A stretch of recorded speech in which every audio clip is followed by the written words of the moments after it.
I think I can start now. Yeah. Hi everyone. So good morning. I am Kshetrapal from Microsoft. So today I am going to talk about the enhancing security in Postgres.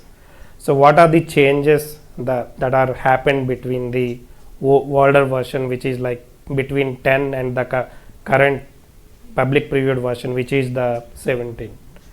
So the main goal of this presentation is to go through the important security changes and encourage you to use those new features, so that if at least one or two works for you, that would be great.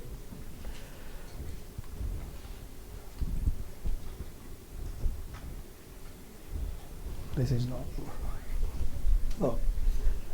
So here is the agenda for today. So it's a simple agenda. So what are the changes with respect to the roles and privileges that are happened, and also like what is with respect to the authentication and security. I mean like the changes with respect to the SSL and TLS, such kind of things.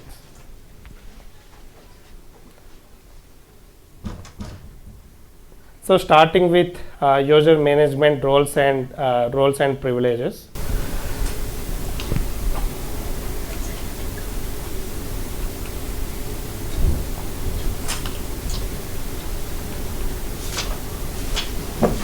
Maybe just click it to the left. Yeah, that's better. So as most of the folks that we aware that there are changes with respect to the public schema from the version 50 in PostgreSQL. So if you see the public overview of the public schema, so prior to 15, whenever you create something, by default it gets created within the public schema. So public is public until 14, because whenever you create something, automatically those get created in the public schema.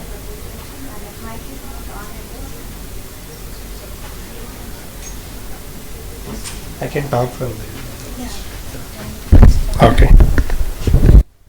So public is public until the version 14. Whenever you create any database object, it automatically gets created inside the public schema, and it is automatically accessible to all the users. Okay. So it is having the default permission, as you said, like database users, whenever they create something inside public, they automatically get the create and the usage privileges, and it also enables the object creation. So what are the security implications, right? Suppose you have decided to, you are pretty much new to the PostgreSQL. You have decided to put everything inside the public schema. So that's a security concern, because everyone can access whatever the objects data inside the public schema. Everyone can access until version 14. That's why I kept. They need your new microphone. Right? Maybe just stay there. Yeah. That's why I kept version less than 15. So whenever I say there is a feature that is introduced in a particular version, that is valid for that version, and the whatever the successive versions, those got released after that current version. When I say public schema security has improved in 15, it is valid for 15, 16 and 17 as well. So I would go with a demo here. If you see here, I have created a 14 server and I connected to it as the super user. You can see you are now connected to database as user Postgres. So that is the super user. Like if you fork the community version and if you install it, and then if you initialize the database, automatically it creates a Postgres user and Postgres database, right? So I connected to the Postgres database using Postgres user, which is the super user, and then I have decided to create a new user. If you can see the create role statement there, create role demo user with login. Why I have mentioned with login? Because I want to log in with that user, and I put some expiry date and the password as well for that. And then in the below screenshot, I connected to the database using that user demo user. You can see that demo user -w at the end of the PSQL command. So here if you see here, I try to create a table and also try to insert the data into it. So it automatically allowed me because the version is 14. So public is public for everyone in 14. So moving on to the what are the improvements that are done with respect to public schema from version 15. So there is a change in privilege management. Okay, so by default the create on schema it is revoked. Okay, so from 15 onwards, whenever you connected as the super user, and then you have created some end user, and they can't create any objects by default in the public schema from the 15 onwards. So this provides the protection to the public schema. So moving on to the demo here. So I have created a 15 server, and same like I have created a server which is of version 15, and I try to connect to it. If you can see in the second screenshot, I tried to connect to the version 15 server. Okay, and then I try to create a table. If you see here, by default it is not allowing to create a table, so it is showing permission denied for schema public. So how to allow someone to use how to allow someone to create their objects in public? So from 15 onwards, you need to explicitly provide that permission to that end user. If you see here, if you see in the second screenshot, there is a grant create on schema public to demo user. So grant create means like it provides the create privilege on the public schema to demo user. Demo user is the one which I created, and that is not the super user. Okay, so after assigning that create privilege, I try to create the table again with the demo user. Now it is successful. You can see here. So the create table and the insert table into the sport both got successful now. So what are the change in role table grants between the servers which are prior to 15 and from 15 onward? If you see here on the left side, which I marked everything with the green boxes. So the moment I created the table, and automatically the privileges are available for the demo user. You can see I connected as the demo user here. So whereas in 15 it is not possible, you need to explicitly assign these permissions to everyone. So the reason why it is showing that this demo user is already having the privileges on the right side, which I marked with red. Why? Because demo user is the owner of the table. So if you create the table with your own user ID, you can still access it. But if someone want to access that table, you need to explicitly provide the allocate the permission on that particular table within the public schema. So moving on to the next feature, which is the column security.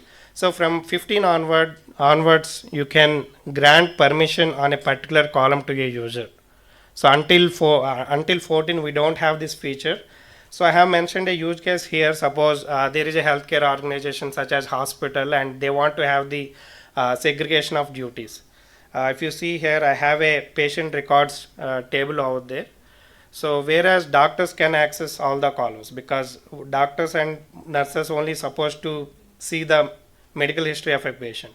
If you look at the end, so the only I'm granting only the patient ID, name, billing info to the billing role, and they are not supposed to see the medical history, right? So like you can do the segregation of duties among the different users using the column security. So moving on to the next feature, which is the improved RBAC in version 17. So from version 17 onwards, you can have the role inheritance. Okay, suppose you can have some role, some parent role, and if your users need the same kind of privileges. No need to assign those privileges again and again. You can just mention the inherit when creating the role. So whenever we are granting any role which is having the privileges to this role which is inherited, so the inherited role automatically gets all these privileges. If you see here, so I have a application user, and which is having the shared privileges. Okay, I want all the users in my org to have the application user privileges. So that is the reason I have created the roles read user, write user, and admin. So when I mention inherit means whenever I assign any other role, so these roles inherits the privileges from the parent role. So that is the reason I have granted application user to the read user, write user, and admin. So automatically these read, write, and admin get the privileges of application user. Okay. So any questions so far? So in the initial one, right? So when I create a new user, and you said that you do not have a create grant, right? So what are the other permissions will be having it as default when I in a 14, so 15? So 15 onwards, you said the create permission in grant is not there, right?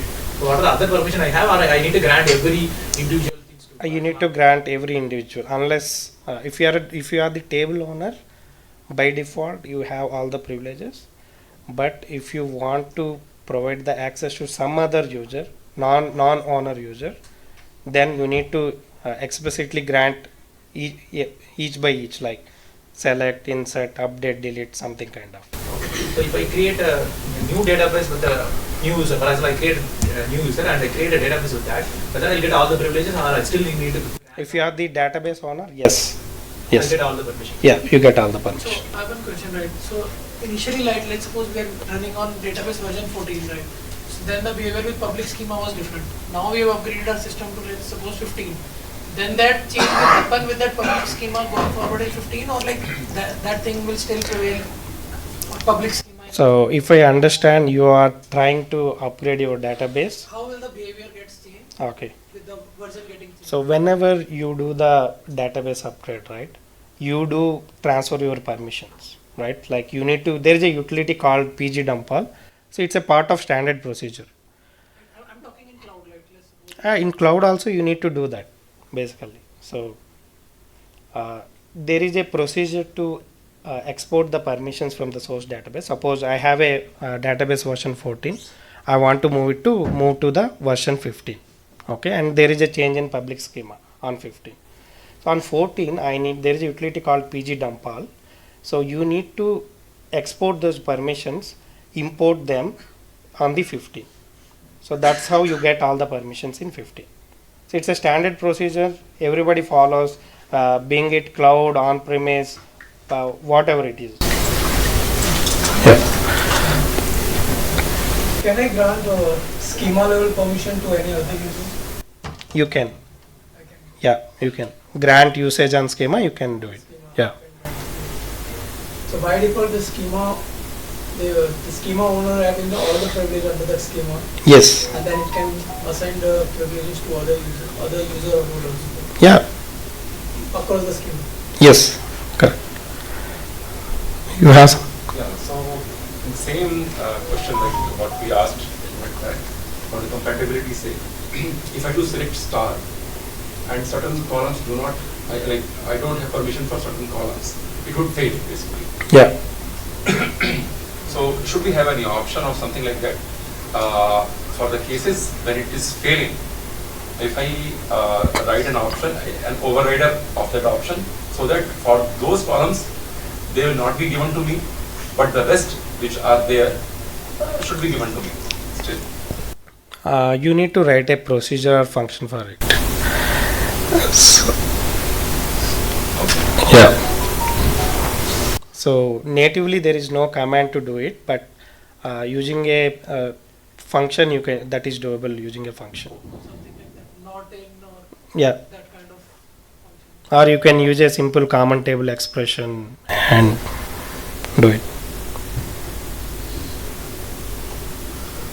Okay. So moving on to the next slides.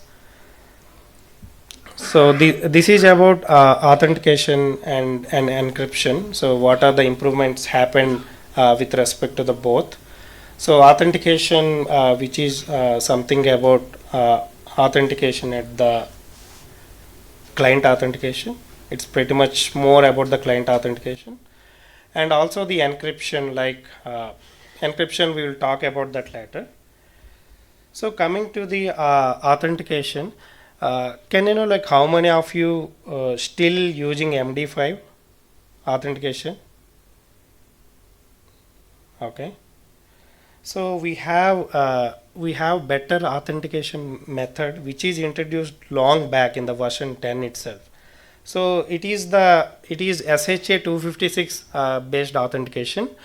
So what is this SCRAM SHA 256 authentication? Basically, it produces 256 bit hash value. It is difficult to hack when compared to MD5. Whereas MD5, if you see, it is a 128 bit hash. So that is the reason it is preferred to use as SHA 256. So, and how to configure this, right? So I mentioned the overview of host based authentication file here. If you see here, so this is the content of HBA file. It's called pg_hba.conf. So I have mentioned, if you see here, I have mentioned both the entries, MD5 and SHA 256. So how to enable this SHA 256? So there is a server parameter called password and underscore encryption.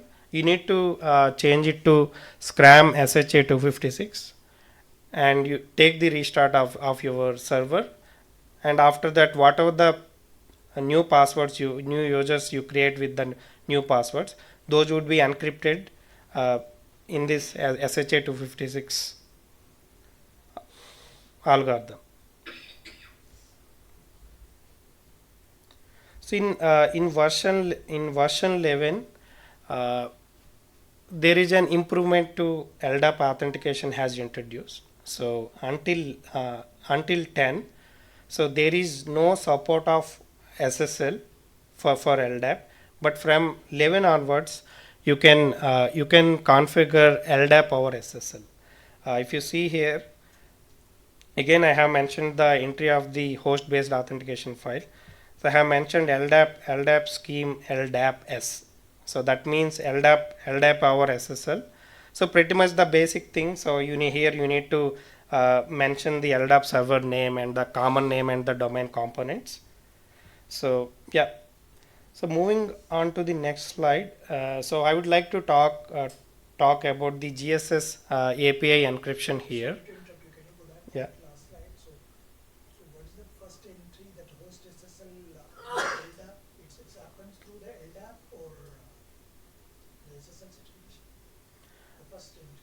Yeah, so it is the standard format. Okay, so you need to mention LDAP followed by the LDAP server, LDAP port like that. So I mentioned host SSL. The reason being we want it to happen over the SSL, right? That is the reason I mentioned host SSL here. What is this 0.0 signify? It's from all the IPs? It is not recommended to put that. So it's a IP address and the subnet. So always. Specific one. Yeah, it's recommended to put a specific one and the subnet. Moving on to the GSS API encryption. This is introduced in the version 12. This is specifically for the encryption on the fly. Okay. So if you see here, it allows the secure authentication by verifying the client and server using the Kerberos tickets. Okay. So on the right side, I have mentioned that like how the encryption happens here. If you see, the ticket request goes and it gets the ticket response, and they both exchange those secure tokens. And once the context is established, and that the data transfer happens. So this is for encrypting the data transmitted on the fly, like between the client and the server. So how to configure this? Again, you need to go to the PGHPA file and mention, you need to mention as GSS.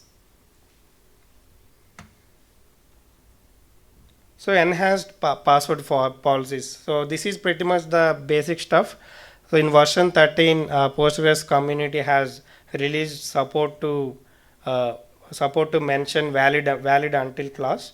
So once this date is passed, the user can't log into the database anymore. And also like there is a provision to prevent reusing of the passwords. So natively there is no community support, okay, for making the passwords not to reuse again and again. So there is a extension called cred check. So you can use that extension to define the policies like don't allow to reuse the password. Like there are policies within the cred check extension which you can mention. So moving on to the SSL enhancements until the version 13. So we have server side SSL where you can enable the SSL at the server side. So there are different parameters within the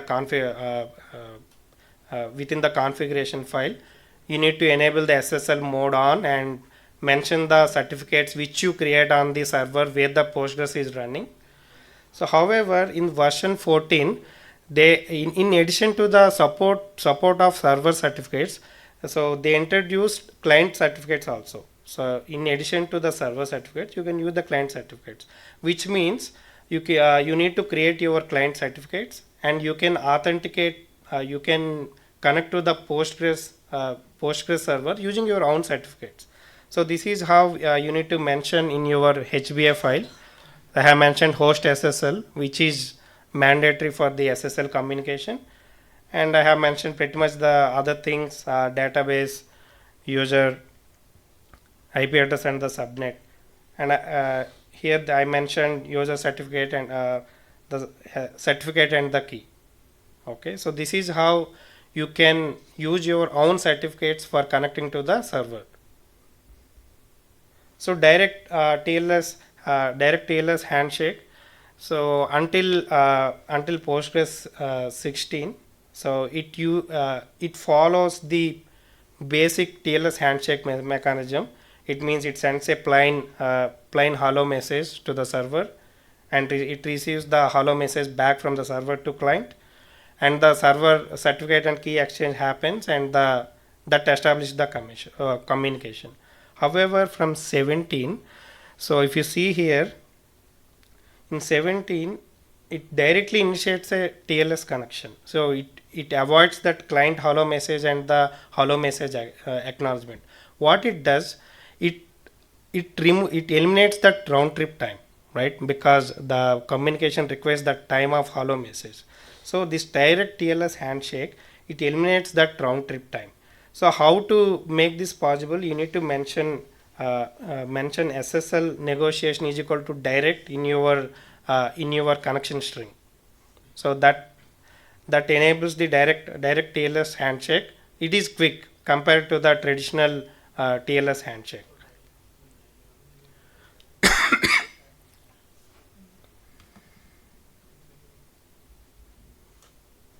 So Postgres 17, there is a support for incremental backups. So these incremental backups, these indirectly improve the security of the backups because you can take the incremental backup only with respect to the full backup only. So if let us assume if some intruder or attacker gained access to your incremental backup file, they can't do anything with that, because without the full backup you can't use that file for any kind of restoration purpose. But this one is there in previously also, incremental backup. No, it's introduced in 17. No, which tool you are using for incremental backup? I'm talking about native. PG dump is what we use and PG based backup is. See, when I say backup, I'm talking about the physical backup here. Physical backup. Backup here. PG Yeah. based backup. PG based backup. Yeah. In that you have incremental also. Yeah. We have the incremental from 17 Okay. Inbuilt. inbuilt. So it's not So like we, Barman. we used to have the Use tools. Barman and other tools, right? Barman and PG backrest, it used to support, but we have the native support from community right now. Oh, okay. Yeah. Which is from 17. 17, yeah. What is the option we have to use for incremental backup? PG based backup, there's a clause you need to just mention the increment. Okay. And you need to provide a reference to your full base backup as well, so that it knows like when it was happened. So based on those LSN values in the transaction logs, right? It takes that reference. Just one more doubt. On the previous slide, you mentioned we can also explicitly mention the SSL certificate, right?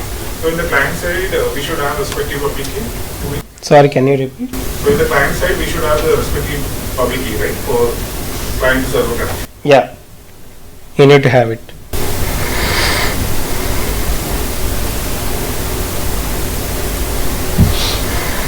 Any questions? So I have one question.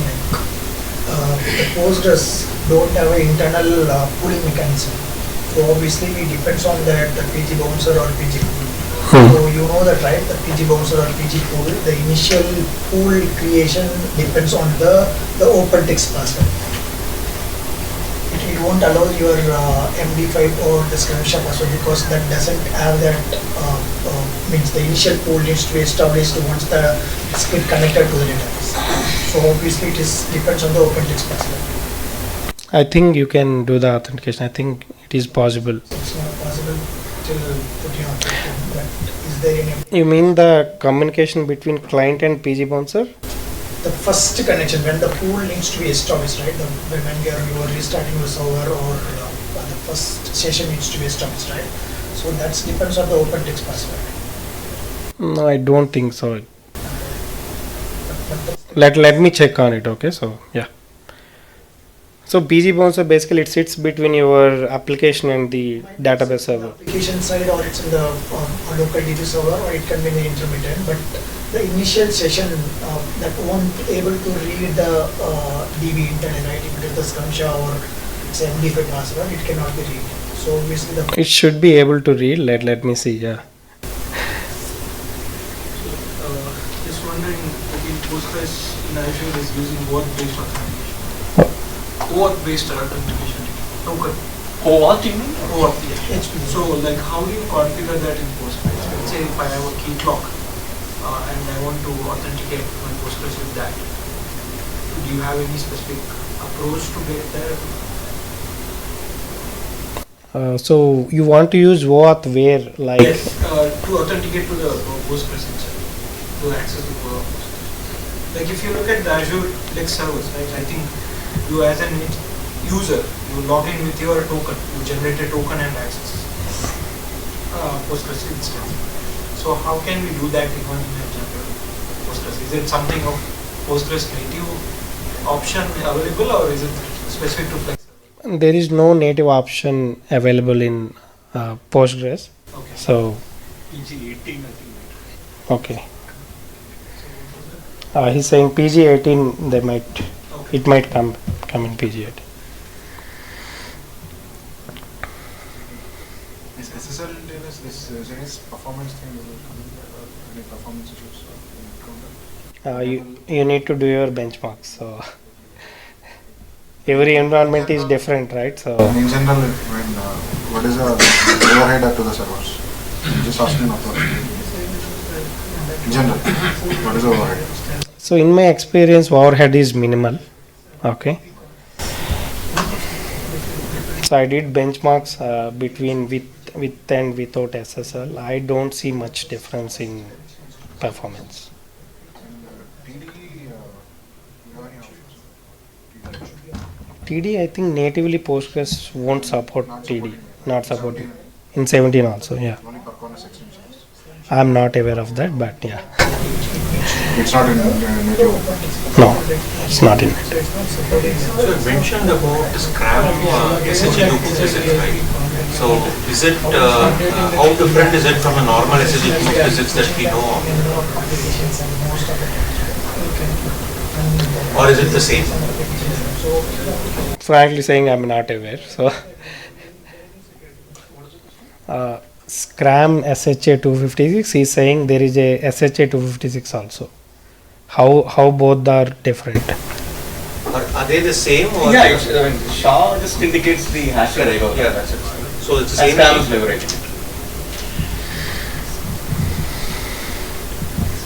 One question I have in the Scram SHA question. We had a requirement for one of the customer. We use MD5 and I don't know exactly what exactly is going to be recollect, but when you enable this on the database layer, applications are not connecting and there are some connectivity issues. So anything we need to call out an application layer for enabling this, especially this one. First on MD5 it was working fine, no changes in the application layer. Why? Because you use some user, right, to connect to the database. You mentioned that in the application string. That might be with some other format, right? MD5 format. Then it won't allow to connect. MD5 was working fine. Okay. Only enabling this Scram SHA256 we were not able to. So it depends, like what are I the was saying that like the initial connection, where you are authenticating, right? It is not knowing that which authentication it is happens in the DB side. Not able to exactly recollect what we, but the application team has done some code changes. I'm not exactly collecting it. But they did some code changes, after that it was working. Yeah, They gave a patch. After that it was started working. From our side we didn't do anything, but applications are okay. not I want to get, I mean I couldn't recollect it.